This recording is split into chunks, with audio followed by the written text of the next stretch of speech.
Jack was on his knees, half inside the humming shell of the station's main generator, his hands buried in a tangle of hot wires. Sparks hissed when he twisted the wrong one, and he muttered under his breath, wiping sweat from his forehead with the back of his hand. The air smelled of burning metal and engine oil, and the low, constant vibration of the trade station pressed against his chest. He was almost done when a sound came from behind him, a soft, rolling growl. It wasn't the sharp alarm of a machine, and it wasn't the low rumble of distant cargo ships. It was alive, a warm, slow, almost playful sound. Grrr! Jack froze, his wrench slipping in his fingers. Slowly, he turned his head. She was standing barely a meter away, tall and slender, her skin the deep bronze of polished metal. Her eyes glowed like molten gold, pupils narrow and feline. A faint shimmer moved over her hair if it was hair, catching the station lights in waves. Her lips curved into a small smile, and she tilted her head, watching him. What? Jack asked without thinking.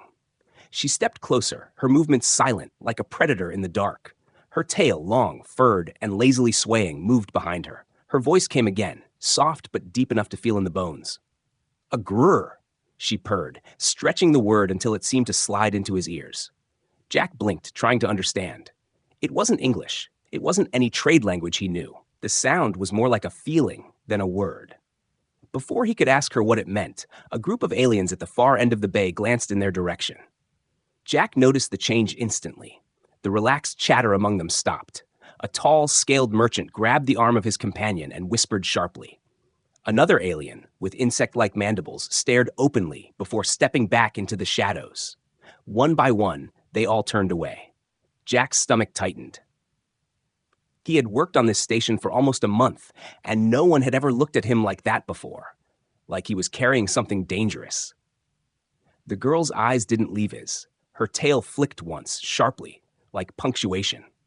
Then, without a word, she turned and walked away. Her hips swayed with an unhurried rhythm, her steps so silent he could barely hear them on the metal floor. Jack stayed frozen in place, wrench hanging loosely in his hand. The hum of the generator filled the space again, but now it sounded distant, muffled, like he was underwater. He couldn't shake the image of her eyes or the strange vibration of her voice. He pushed himself up and looked around the bay. The other aliens had scattered. Even the dock workers who had been stacking crates earlier were now on the far side of the room, avoiding his eyes. What the hell? He muttered under his breath. He forced himself to finish the last connections on the generator, but his hands moved slower than before. His thoughts tangled. The girl's voice wouldn't leave his head. It hadn't been a growl of warning. It hadn't sounded angry. It had been warm. But why did everyone else react like she'd just set a trap around him? Jack shut the generator panel and locked it. The system's hum deepened, signaling a stable flow of power. He should have been satisfied, but instead, he felt a strange weight in his chest. On his way back through the docking corridors, he caught sight of her again. Just a glimpse. She was leaning against a wall near the entrance to the bazaar, her arms crossed, eyes half-lidded, but still tracking him. She didn't speak this time. She just gave the smallest, slowest smile before disappearing into the flow of bodies. When Jack reached the market, the air was thick with the scent of spices, cooked meat, and engine exhaust. He passed stalls selling everything from glowing fruit to jagged alien knives, but his mind kept circling back to her. He tried to focus on picking up the parts he needed, but it was impossible to ignore how the merchants treated him now. The stall owner he usually bought tools from barely looked at him, his movements stiff as he handed over a bag.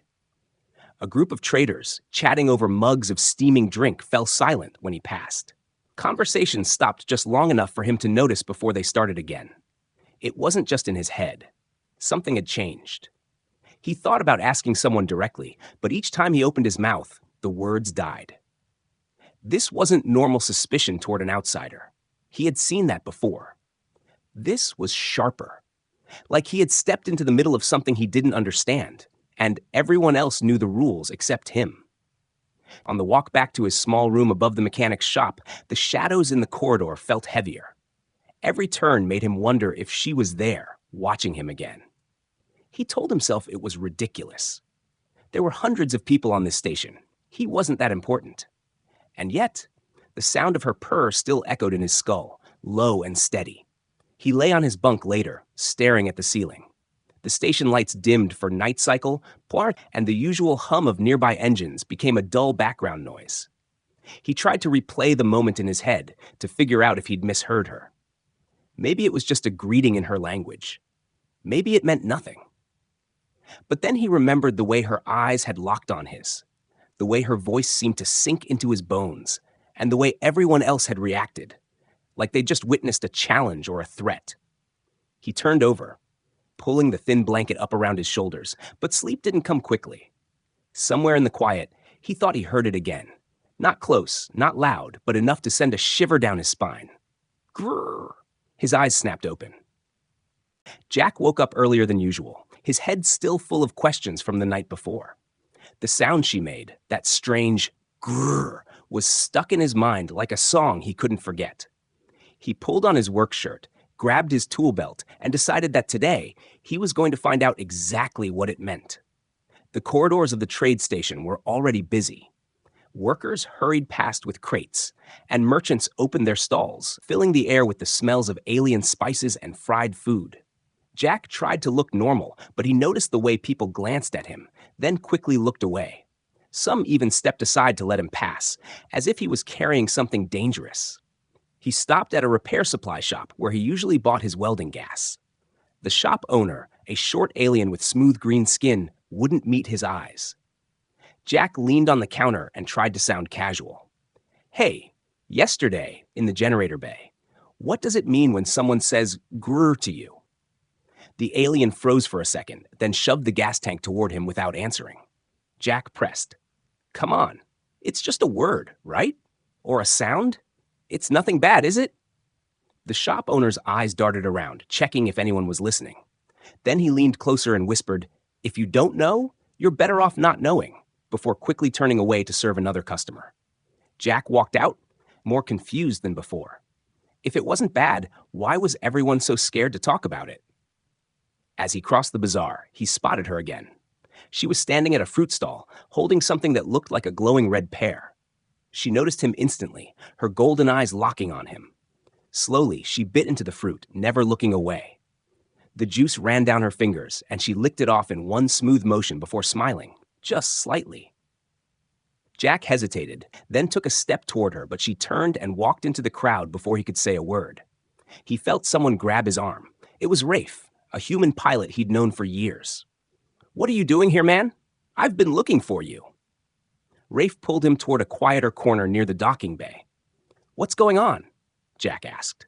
Rafe glanced around, making sure no one was too close, then lowered his voice. You didn't tell me you got marked. Marked? What the hell are you talking about? Rafe shook his head. You don't know, do you? Yesterday, in the generator bay, she purred at you. Jack frowned. That's all? She made a sound. I thought it was just weird. It's not just a sound, Rafe said seriously. In her culture, that purr means she's claimed you. Jack laughed in disbelief. Claimed me? What does that even mean? It means every male of her species will see you as hers, Rafe explained.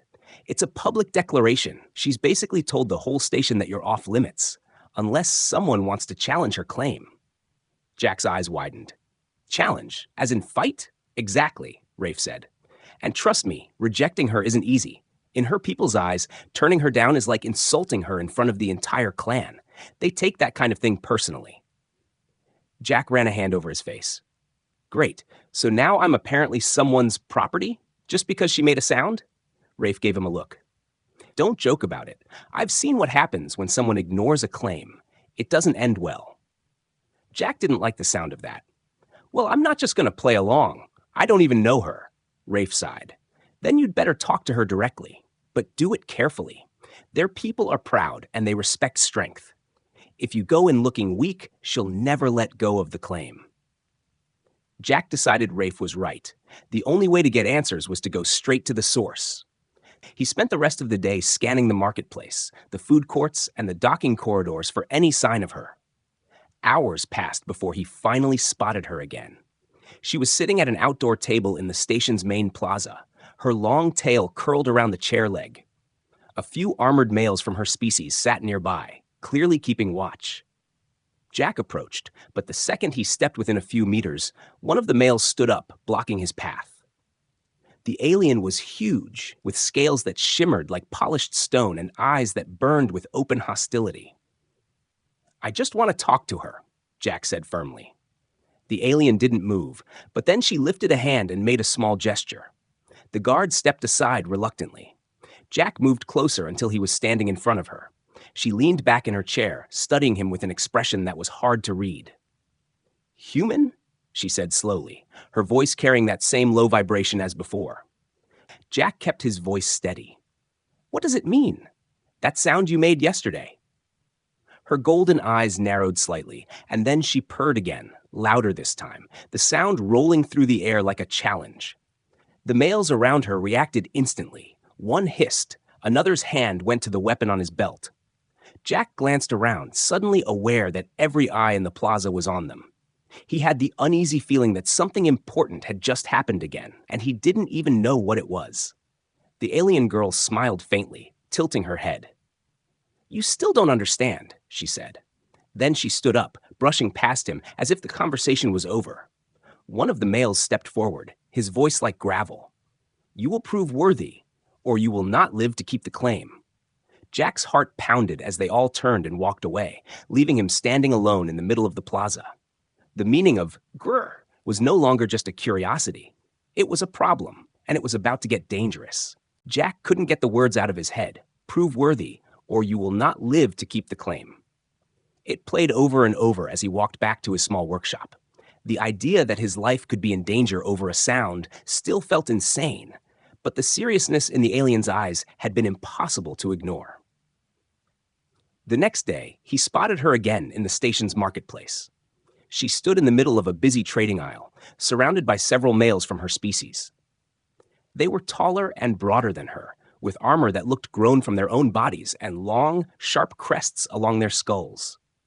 The crowd seemed to naturally give them space, as if afraid to get too close. Jack hesitated. Every instinct told him to walk away, but something stronger pushed him forward. If he didn't deal with this now, it would only get worse. The closer he got, the more he felt the tension in the air. The males stopped talking the moment they saw him, their eyes narrowing in unison. The girl turned her head toward him, her golden gaze locking on his. The corners of her lips curved upward in that same small, knowing smile. "Human," she greeted him softly. Jack forced himself to stand tall. "We need to talk. I need to understand what you're doing." She tilted her head slightly. Then, without answering, she made that same deep, rolling purr. But this time, it wasn't soft. It was loud enough to carry over the market noise. The reaction was instant. The males around her hissed, their tails snapping behind them. The one closest to Jack stepped forward, his shoulders squared, blocking the space between Jack and the girl. "You are challenging us," the male growled, his voice sharp and low. "I'm not challenging anyone," Jack said quickly. "You stand here in front of her," the alien cut him off, "after she has marked you and you demand answers. This is a challenge." Jack's heart pounded. He could feel eyes on him from all directions. Merchants had stopped selling, customers had stepped back, and even the guards patrolling the market were watching closely. "I don't want to fight," Jack said, keeping his voice calm. "I just want to understand." Another male joined the first, his crest lifting slightly in aggression. "To keep her claim, you must prove you can defend it. We do not speak with the unworthy." Jack clenched his jaw. "And if I don't?" The male's eyes narrowed to slits. "Then you leave here. Or you leave in pieces." Before Jack could respond, the girl spoke for the first time since purring. "Enough," she said, her voice carrying authority. "This is not the place." The males reluctantly stepped back, though they still glared at Jack like predators waiting for a chance to strike. She moved toward him, brushing past so close he could smell the faint metallic scent of her skin. As she passed, she leaned in just enough for only him to hear. "You will fight," she murmured, "but not today." Jack turned to follow her, but before he could take 2 steps, the station alarms blared. A deep, vibrating wail echoed through the metal corridors. Red lights flashed overhead, and a voice on the station's comm system shouted in 3 different languages. "Warning, external breach detected. Pirate forces boarding. All civilians to shelter. Security to defense points." The marketplace erupted into chaos. Merchants slammed shutters down over their stalls, shoppers scattered in all directions, and guards ran toward the sound of distant gunfire. Jack ducked as a sudden blast shook the floor beneath him, sending a shower of dust and debris from the ceiling. He glanced around and saw the alien girl already moving, pushing through the crowd toward the source of the commotion. "Wait!" he shouted, but she didn't stop. The males from her group followed, weapons drawn, their movements fast and coordinated. Jack felt the urge to run for safety like everyone else, but his legs carried him after her instead. Something told him that wherever she was going, the danger would be worse, but he couldn't let her disappear again. They reached the edge of the marketplace where the corridor split toward the docking bays. Smoke was pouring from one side, and the sharp crack of energy weapons filled the air. Pirates in mismatched armor were forcing their way in, firing at anyone who resisted. Jack ducked behind a support beam just in time to see one of the pirates raise his rifle at an unarmed merchant. The shot never came. The alien girl lunged forward, moving with impossible speed. Her claws slashed across the pirate's weapon, ripping it in half. Then she spun and drove her elbow into his chest with a bone-cracking sound. The pirate went down hard.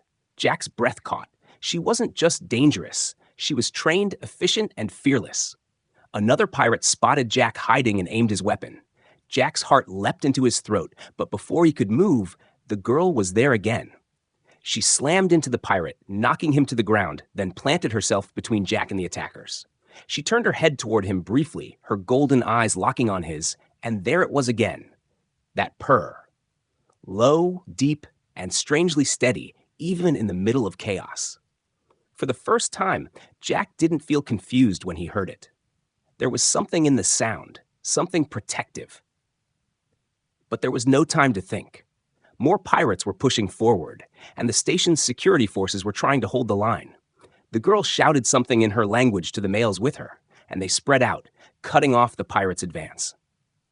Jack grabbed a fallen blaster, unsure if it even worked, but he followed close behind her as they moved toward the docks.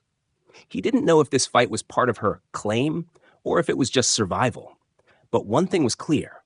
Whatever was happening between them had just become a lot more complicated.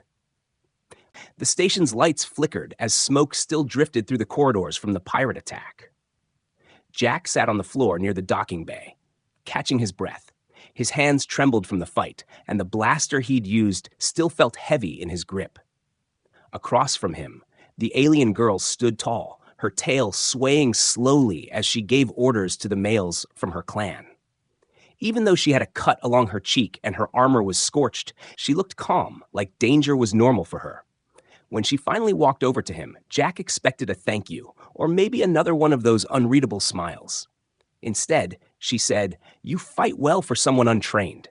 Jack gave a half smile. "I do my best." She studied him for a long moment, then said something that made him blink in confusion.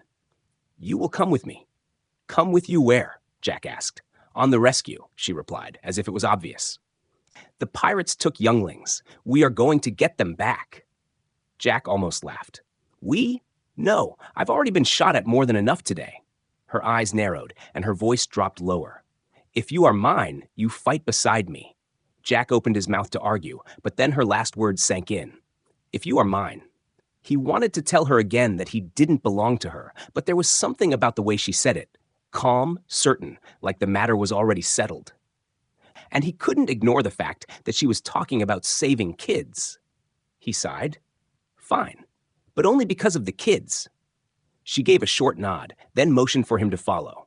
They moved quickly through the winding corridors toward a small, fast ship docked in one of the private hangars. The craft looked sleek and deadly, its hull marked with the same swirling patterns that decorated her armor. The moment they stepped inside, Jack realized it wasn't just her and the males from earlier. 2 more of her kind were waiting, strapping on weapons and checking gear. The ship's cockpit glowed with alien controls, and Jack had no idea how they worked. "Stay close to me," she told him as they strapped in. "Do exactly what I say." The engines roared, and the ship launched from the station, diving into open space. Jack could see the pirate vessel ahead, an ugly, patched-together ship bristling with stolen weapons. They approached fast, using the cover of a debris field to mask their movement. When they were close enough, the alien girl spoke quickly in her language, and the males nodded. Then she looked at Jack. "We enter through the lower hold. You will follow me. If I stop, you stop. If I fight, you fight." Jack swallowed hard and nodded. The ship latched onto the pirate vessel with a magnetic clamp, and the airlock hissed open. The smell hit Jack first: oil, rust, and something sour. The lights inside the pirate ship flickered, casting everything in a sickly yellow glow. They moved fast and silent, her tail flicking occasionally as a signal for the others. Jack stayed right behind her, gripping the blaster tightly. Every creak of the metal floor made his heart pound. They found the first group of captives in a storage room, 3 small aliens huddled together, their eyes wide with fear. One of her males quickly cut their restraints, and they were rushed back toward the docking point. But when they pushed deeper into the ship, things got messy. Pirates appeared from the shadows, weapons raised. Blaster fire lit up the corridor, and Jack ducked behind a crate. She didn't hide. She moved forward, firing in quick bursts, her aim deadly. A pirate tried to flank them from the side, and Jack, acting on instinct, stepped out and fired. The shot hit the pirate square in the chest, dropping him instantly. His hands shook, but she glanced at him and gave the smallest nod, as if approving his kill. They pressed on until they reached the main cargo bay. A heavy door stood between them and the rest of the captives. One of her males set charges, and with a loud crack, the door blew open. Inside were more than a dozen younglings, chained together. The pirates guarding them barely had time to react before her team rushed in. Jack fired again, covering her as she cut through the restraints with a blade from her belt. Then it happened. One of the pirates broke through their line and aimed at her back. Jack saw it first. Without thinking, he threw himself forward, tackling her to the side. The shot hit the wall where she had been standing. She rolled to her feet in one smooth motion and sliced the pirate's weapon in half before kicking him to the ground. When the fight was over, she turned to him, her breathing heavy. Her golden eyes locked on his, and this time, when she purred, it wasn't for show. It was softer, warmer. The rescued younglings were herded back toward the docking point. Jack helped carry the smallest one, a trembling child who clung to his shirt and refused to let go. He could feel her watching him the whole time, even while she gave orders to the others. When they finally returned to the station, the children were taken to safety. Jack sat on a crate in the hangar, exhausted. She walked over, crouched in front of him, and said quietly, "Now you begin to understand the meaning of my claim." Jack didn't answer right away. His muscles ached, his clothes were scorched, and his head was still spinning. But somewhere deep inside, he knew she was right, and that scared him more than the pirates ever had. The hangar was quiet now, the chaos of the rescue fading into distant noise. Jack sat on the cold metal floor, still catching his breath. His shirt was torn, his arms ached from carrying the younglings, and there were faint burns on his hands where the blaster had overheated. Across from him, she stood in the shadows, watching him in silence. The golden glow in her eyes was softer than before, but no less intense. When she finally stepped closer, her movements were slow, deliberate. She knelt down until they were eye level. "You fought beside me," she said, her voice calm but carrying weight. "Now you are not just marked, you are bound." Jack frowned. "Bound? What does that mean? I still don't understand this claim thing." She studied his face for a long moment, then sat back on her heels. "My name is Sira," she said. It was the first time she had told him. "Among my people, a purr is not given lightly. It is not just for mating, as you humans think. It is a vow. When I purr for someone, it means they are mine to protect, mine to stand with, and mine to keep, always." Jack stared at her, trying to take it in. "So the first time you did that in the generator bay, you were protecting me?" Sira nodded once. "I saw 2 from the Black Market Guild watching you. They saw you working alone, unarmed, easy prey. A claim warns them that if they touch you, they answer to me. That is why they backed away." Jack leaned back against the wall, remembering the way the other aliens had looked at him after she purred. "So, you were doing me a favor?" A faint smile curved her lips. "And no, a claim is also a challenge. It tells others that I believe you are worth fighting for, worth keeping. Some will test that." Jack rubbed a hand over his face. Yeah, I've noticed. Your friends didn't seem too happy to see me. They are not my friends, Sira said sharply. They are warriors of my clan. They will accept you only when you prove yourself in the trial. Jack sat up straighter. Trial? What trial? She tilted her head slightly, as if weighing whether to tell him. It is the final step. If you pass, my claim becomes law among my people. No one may challenge it again. If you fail, they will strip the claim from me, and both of us will be exiled from this station. You will not survive out there without protection. Jack's stomach tightened. So I don't have a choice, do I? Her gaze softened just a little. You always have a choice. You can walk away now, before the trial is called. But if you do, you will still be marked. Every clan that heard my purr will know. Some will hunt you simply because you did not answer the challenge. Jack let out a slow breath. Great. Sounds like my options are fight or get hunted. Sira didn't disagree. She stood and offered her hand. I will train you. You have strength, but you fight like a human. That will not be enough against my people. He hesitated, then took her hand and let her pull him to his feet. Over the next several days, they met in the empty cargo bay she used as a training hall. She taught him how to read the movements of her kind, how the flick of a tail meant attack, how the angle of a crest showed whether someone was preparing to dodge or strike. She was relentless. Every time he thought he was getting faster, she moved even quicker. Every time he thought he had landed a hit, she twisted away and swept his legs from under him. She never smiled during training, but there was a spark in her eyes when he got back up without complaint. One evening, after hours of drills, they sat on the floor, catching their breath. Jack wiped sweat from his forehead and asked, "Why are you going through all this trouble for me? You could have just let those guys deal with me in the market and been done with it." Sira's gaze dropped for a moment before she answered. Because I have seen enough death. Too many who deserved to live were left to die because no one would stand for them. You stood for me on the pirate ship, even when you didn't have to. That is reason enough. Jack didn't know what to say to that. The memory of throwing himself in front of her during the fight came back to him, and for the first time, he realized she might have felt the same fear for him. She leaned back on her hands and looked at him with a faint smile. You think this is only about strength. It is not. The trial is as much about spirit. If you fight with fear, you lose. If you fight with purpose, you win. Jack met her eyes. And what's my purpose supposed to be? Her tail flicked once, slowly. That is for you to decide.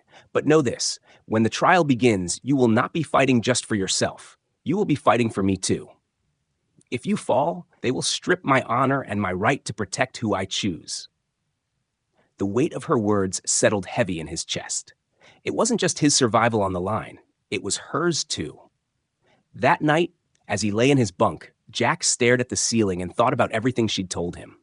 He still didn't fully understand all the rules of her culture, but one thing was clear. He couldn't walk away. Not now. Not after everything they'd been through. Somewhere in the quiet, he thought he heard it again, faint but clear, echoing in his memory. Grrr. This time, he didn't feel lost. This time, he understood. It wasn't just a sound. It was a promise. The day of the trial came faster than Jack expected. The training with Sira had been intense. But it still felt like only a few days had passed since she first explained what was at stake. Now, he stood in the center of the clan's combat arena, surrounded by high metal walls and a crowd of her people watching from raised platforms above. The air was thick with the smell of oil and hot metal from the torches burning along the edges. Every pair of golden eyes in the stands was fixed on him. Sira stood at his side, her presence steady and calm. She wore light armor, her tail coiled loosely behind her, her head held high. Remember, she said quietly, do not fight their way. Fight your way, and do not look at me once the trial starts. If you fall, I will not be allowed to help you. Jack nodded, trying to push down the weight pressing on his chest. Across the arena, 3 males stepped forward. They were huge, each one broader and stronger than him by far, with heavy muscles and claws that looked sharp enough to cut steel. All 3 were armed with short, curved blades. A voice from above shouted something in their language, and the sound of a gong echoed through the arena. The trial had begun. The first male charged almost immediately, his blade swinging toward Jack's head. Jack ducked, the edge cutting the air above him, and drove his shoulder into the alien's chest. The impact made the warrior stumble, but not fall. Jack had learned enough from training to know he couldn't win by trading blows. He had to move, stay fast, use his smaller size to his advantage. The second male circled behind him, forcing Jack to pivot quickly to avoid being surrounded. The crowd hissed and roared with each movement, their voices rising like a storm. The third male came in low, swiping at Jack's legs. Jack jumped back, barely avoiding the strike, and fired a quick punch to the alien's side before darting away again. For a few minutes, the fight became a blur of movement. Slashes, dodges, and strikes exchanged so quickly that Jack barely had time to think. His breathing grew heavier, sweat running down his back, but he could hear Sierra's voice in his mind from their training. Don't fight where they're strong. Make them fight where you are. He backed toward one of the arena's support columns, drawing the three closer together. As they closed in, the first warrior swung at him again. Jack ducked under the strike, letting the blade hit the column instead, and the metal sparked. Using the moment of distraction, Jack kicked the second warrior's knee from the side, forcing him down with a grunt of pain. The crowd's roar grew louder. The warriors came at him harder now, their movements faster, more aggressive. One grabbed Jack's arm in a crushing grip, but Jack twisted, using his body weight to pull the alien into the path of another's blade. The slash cut the warrior's shoulder, and the crowd erupted in gasps. Jack could feel his arm shaking from the strain, but he pushed through it. He ducked low, sweeping his leg into the first warrior's ankles, and the massive alien fell hard onto his back. Before the warrior could rise, Jack planted a foot on his chest and yanked the curved blade from his hand. Now armed, Jack faced the remaining two. The second warrior hesitated, glancing at the one on the ground, but the third came at Jack with renewed fury. Their blades clashed, metal ringing out. Jack parried once, twice, then sidestepped, slashing the third warrior's arm. The alien stumbled, dropping his weapon. The fight wasn't over until they all yielded. Jack tightened his grip on the blade and turned to the second warrior, who still had his weapon. They circled each other, the sound of the crowd fading into the background. The alien lunged, but Jack stepped aside and slammed his elbow into the warrior's back, sending him sprawling forward. Silence fell for a moment. All three warriors were down, two disarmed, one injured and unable to stand. Slowly, each of them placed their hand flat against the floor in surrender. The gong rang again, signaling the end of the trial. The crowd erupted into cheers, their hissing roars echoing off the walls. Sierra stepped forward, her head high, and looked up toward the clan leaders seated above. Words were exchanged in her language, and then one of the leaders stood. "The claim is proven," he announced. Sierra turned to Jack, her golden eyes glowing brighter than ever. She closed the distance between them, and, in front of the entire arena, she purred, a deep, resonant sound that seemed to vibrate in his chest. This time, Jack didn't feel confused or uneasy. He understood completely. He smiled, and before he could stop himself, he answered her in his own way. "A grrr," he said, copying the sound as best he could.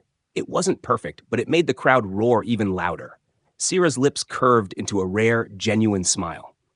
"Now you are truly mine," she said softly. The clan warriors bowed their heads as they passed, acknowledging him. The trial had changed everything. He was no longer an outsider in their eyes. As they walked out of the arena together, the sound of the cheering still echoing behind them, Jack felt the weight of the past days lift from his shoulders. For the first time since she had first purred at him, he wasn't lost. He knew exactly where he stood, right beside her.